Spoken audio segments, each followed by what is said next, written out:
কিন্তু কেউ কেউ এটা নিয়ে প্রশ্ন করেছেন যে দেওয়ানি বা ফৌজদারি অপরাধ যদি না করেন, অর্থাৎ বুদ্ধিজীবী, শিক্ষক, সাংবাদিকরা, তাদের বিচার কিভাবে হতে পারে?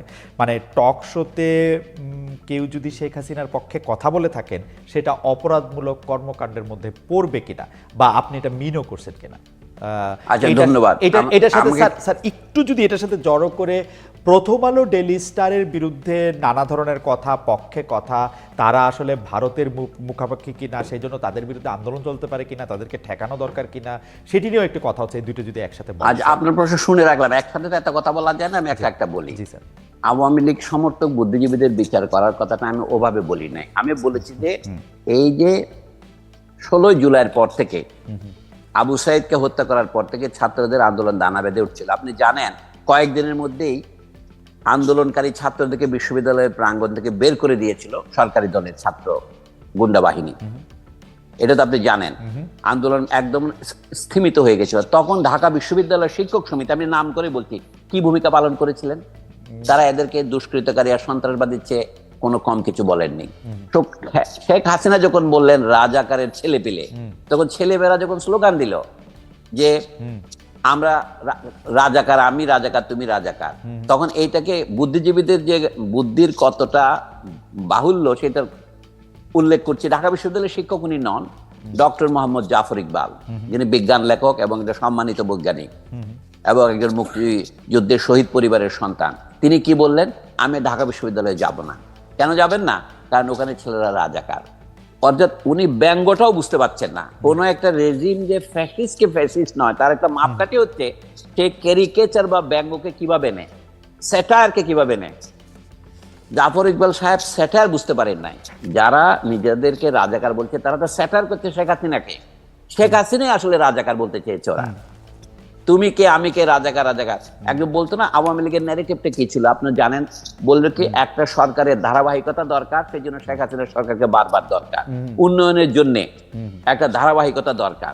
এই যে আদর্শ, এটা তো ভুল আদর্শ। এইটা উন্নয়নের নামে, ধারাবাহিকতার নামে তারা করলো কি, তারা 2040 সন 41 পর্যন্ত ক্ষমতা থাকার স্বপ্ন প্রচার করেছিলেন। তখন ঢাকা বিশ্ববিদ্যালয়ের শিক্ষক সমিতি বা অন্যান্য বিশ্ববিদ্যালয়ের তাদের অনুসারী শিক্ষক সমিতি কি ভূমিকা পালন করেছিলেন? এটার জন্য তাদের বিচার হওয়া দরকার। মানে কি? একটা বিচার হচ্ছে নৈতিক বিচার। আমাদের দেশের লোক নৈতিকতার বোধ হারিয়ে ফেলেছে। আমি যে তাদেরকে জনগণের সামনে দাঁড়িয়ে ক্ষমা প্রার্থনা করতে হবে, এটা হচ্ছে বিচার। অথবা জনগণ তাদের উপরে ঘৃণা বর্ষণ করবে। আচ্ছা ধরেন শয়তানের বিচার করার জন্য মক্কার হাজিরা কি করে? পাথর ছুঁড়ে মারে, প্রতীকী কতগুলি ঢিল নিক্ষেপ করে না? আমরা বলছি এডওয়ার্ড সাইদ লেবানন সীমান্তে গিয়ে দখলকৃত গোলান হাইটসের দিকে কয়েকটা ঢিল ছুড়ে মেরেছিলেন। তখন কি হয়েছিল? আমেরিকান পত্রপত্রিকায় খবর বেরিয়েছিল কি, Edward Saeed professor of violence. অর্থাৎ এখন আমাকে যদি বলেন যে আমি আওয়ামী লীগের বিচারের জন্য ফৌজদারি দেওয়ানি অপরাধ দিয়েছি, এটা তো দেওয়ানি অপরাধ না, এটা তো জনগণের বিরুদ্ধে রাজনৈতিক অপরাধ। তারা যেটা করেছেন, ছাত্রদেরকে সমর্থন তো করেন নাই, তাদেরকে তারা সন্ত্রাসবাদী বলেছেন এবং তারা নির্যাতিত ছাত্রদের উপর মানসিক নির্যাতন চাপিয়ে দিয়েছেন। আমাদের বিচার ব্যবস্থাতে মানসিক নির্যাতনের কোনো বিচার নাই। স্যার, এটা জুলাই আগস্টে শুধু না, গত 5 বছর, 10 বছর, 15 বছর যে সময়ে ছিল স্যার, আপনি বহুবার এটা বলেছেন, বক্তৃতায় বলেছেন, টকশোতে বলেছেন, আমরা নিজেরা এক্সপিরিয়েন্স করেছি। তারা যে এইভাবে সরকারের বিভিন্ন অপকর্মকে, আপনি যাদের কথা বলছেন, ঢাকা বিশ্ববিদ্যালয়ের শিক্ষক সমিতি থেকে শুরু করে আমরা নিজেরা, মানে সাংবাদিক থেকে শুরু করে অনেকেই এই কাজটাই করেছেন, বুদ্ধিজীবী বারবার করেছেন। কিন্তু স্যার, আমরা এই জুলাই আগস্টের খুনের ঢালাও মামলায় সাংবাদিক, সাহিত্যিক, ক্রিকেটার, শিক্ষক, সংস্কৃতি কর্মীদের নাম দেখতেছি আওয়ামী লীগের সাথে জড়িত এমন কাউকে গ্রেপ্তারও করা হচ্ছে এই একই রকম মামলায়। এইটা কি স্যার ঠিকই আছে বিপ্লব পরবর্তী বা অভ্যুত্থান পরবর্তী? না, এটা ঠিক নাই। আমার কাছে বিপ্লবের পরে অনেক সময় মব জাস্টিস হয়। পৃথিবীর ইতিহাসে যেরকম বিপ্লবের পরে ভায়োলেন্স হয়, যে লোক মারা যায়। আচ্ছা 1971-এর পরে ধরেন, আমরা সকলে জানি ঢাকার খোলা স্টেডিয়ামে আমাদের দেশের একজন বিখ্যাত মুক্তিযোদ্ধা কতগুলি লোককে বিহারি বলে ধরে ওপেন বায়োনেট দিয়ে মারে নাই? তার কি বিচার হয়েছে? এটা তো মার্ডার। মানে তার তো কোনো জুডিশিয়াল পাওয়ার ছিল না, তিনি তো কাউকে না। অর্থাৎ মার্ডার আর এক্সিকিউশনের মধ্যে পার্থক্য আছে। আপনি জানেন, আপনি ম্যাজিস্ট্রেট ছিলেন, আমি জুরিস্ট দাবি করি না, আমি আইনের একজন সাধারণ ছাত্র মাত্র। তো আমার বক্তব্য হচ্ছে, আইন ভঙ্গ হলেই একটা খারাপ উদাহরণ তৈরি হয়েছে, সেই খারাপ উদাহরণ অনুসরণ করা উচিত নয়। আমার বক্তব্য খুব পরিষ্কার। শুধু যদি ঢাকা বিশ্ববিদ্যালয়ের শিক্ষক সমিতি এটা করতো তাতে হতো না। তারা দেশের সমস্ত বিশ্ববিদ্যালয়কে পর্যায়ক্রমে নষ্ট করেছে। রাইট। কিভাবে নষ্ট করেছে? তারা অযোগ্য লোকদের নিয়োগ দিয়েছে। এটাকে বলা হয়তো স্যার, মাঝখানে একটু বলে, এটাকে বলা হয়তো উপাচার্য লীগ একটা প্রতিষ্ঠিত হয়েছিল স্যার, শিক্ষক লীগ। এমনকি আমি পরে শুধু টোকাই লীগও তারা তৈরি করেছে। না, আমার কথা এইটা হচ্ছে স্বৈরাচার অথবা ফ্যাসিবাদ যে প্রক্রিয়া অর্পণ করে, এটাকে বলে ইংরেজিতে বলে লেট ফ্যাসিজম। মানে অর্থাৎ অনুন্নত দেশের ফ্যাসিজমও অনুন্নত প্রকৃতির হয়, তার এফিসিয়েন্সিও কম হয়।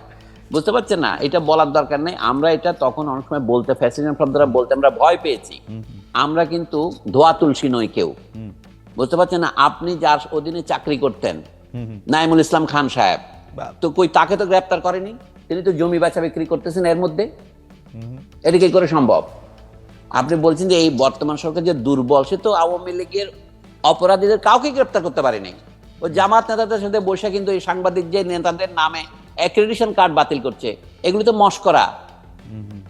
মানে যাদের জেলে যাওয়া উচিত, যেমন সোহরাব হাসান প্রথম আলোতে কাজ করেন, তার সাথে মঞ্জুরুল হাসান বুলবুল ছিলেন, কথাবার্তা তো একজন অমৃত সেবী, মৃত সঞ্জীবনী খেয়ে আসছে এরকম মনে হয়, এত বিনয়ী।